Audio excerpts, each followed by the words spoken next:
How? I mean, how could this attractive, bright artist and architect have become so depressed she mutilated herself and was suicidal? Next on this edition of It's Supernatural.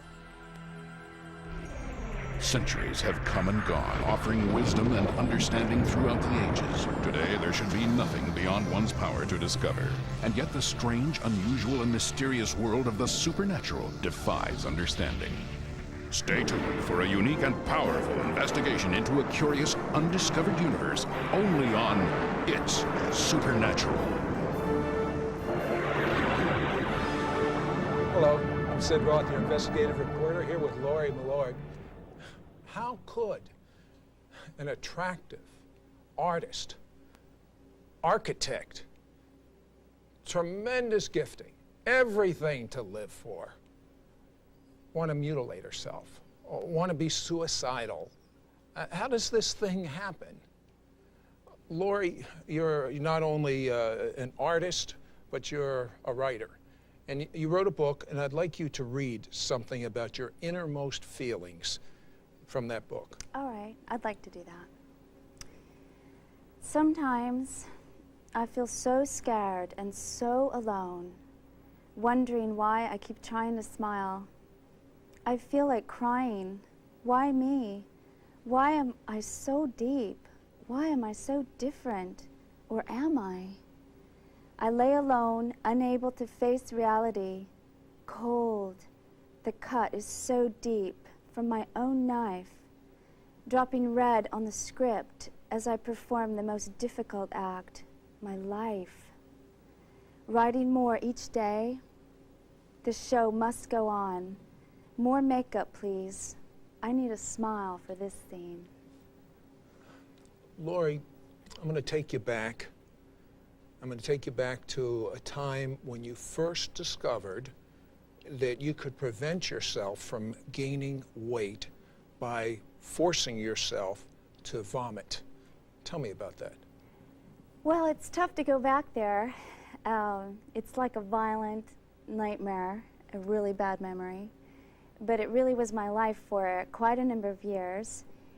And when it is your life, whether you're having eating disorders or whether you're shooting up with heroin or whether you're drinking all the time and ruining your liver and vomiting, it's that same kind of disgusting feeling. And I was really thin for a while, and it was just great. I was like, I'm in control. I had a little... Was the objective being thin, or was the objective being in control? The objective was being in control, like creating an environment where no one could touch you, but it becomes a prison. And it became an escape for me, and then I began to just use food or not food, either not eating or eating, to deal with everything. And so it was how I regulated my whole life. So I taught myself how to throw up, and it's very shameful and embarrassing at this moment. But the reason I share it is because it's powerful testimony. I would just put my hands down my throat and vomit, and I had scars on my knuckles, and I would lay sometimes in my own vomit or my like blood, because sometimes blood would come up because I wanted to get every piece of food out of my body.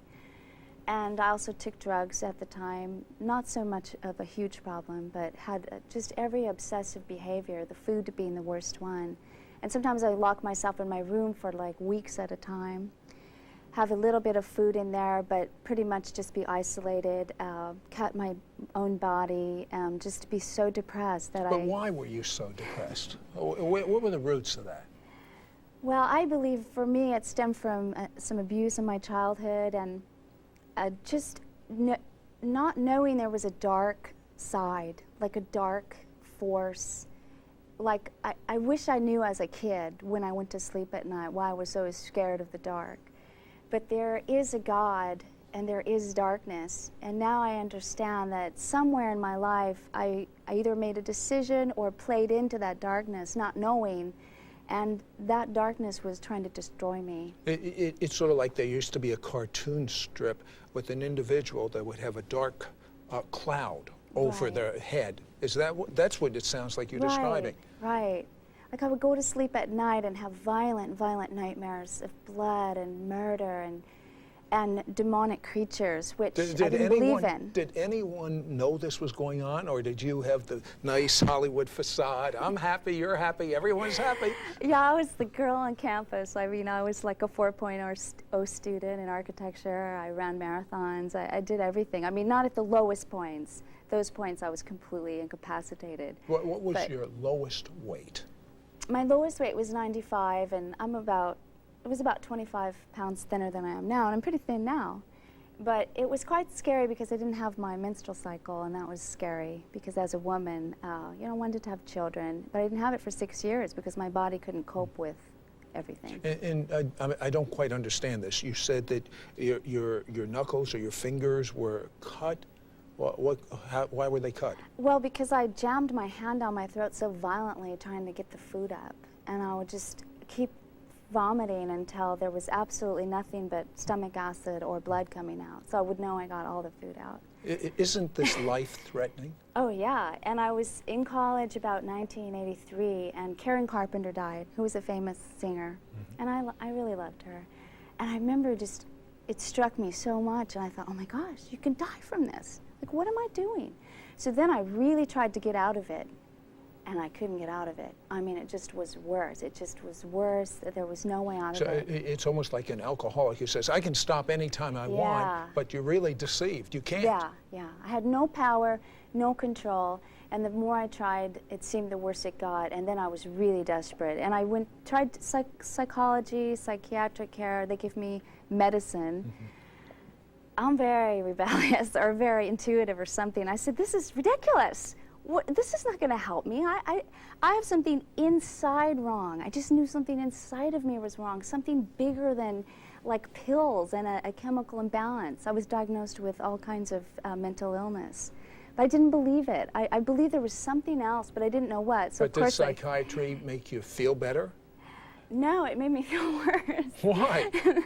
Well, actually, they would diagnose some of the symptoms. They're like, well, you have this and this and this. I'm like, I know that. Can you heal me? Can you help me? I mean, it really frustrated me a lot. I was looking for answers. Now we hear terms anorexic, bulimic.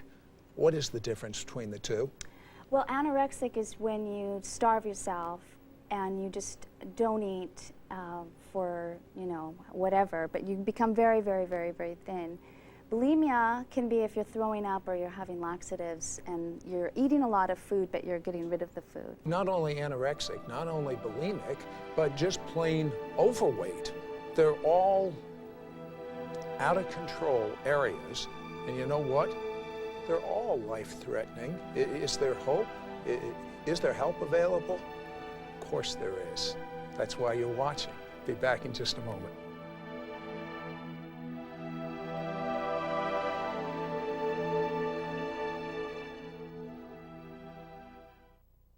Read the shocking true account of a young woman's painful suffering. This inspirational book, No More Black Days, describes Lori Milord's heart-gripping journey through severe depression, eating disorders, and compulsive behaviors, and her incredible escape into the arms of God. Year after unbelievable year, Lori swam in a pool of dark emotions, smiling on the outside to hide the true depth of her pain on the inside. No More Black Days follows her extraordinary experiences. Learn why sometimes tears just weren't enough, and how a spark of hope changed the course of her entire life. A life now with only one reason to live: God's unfailing love.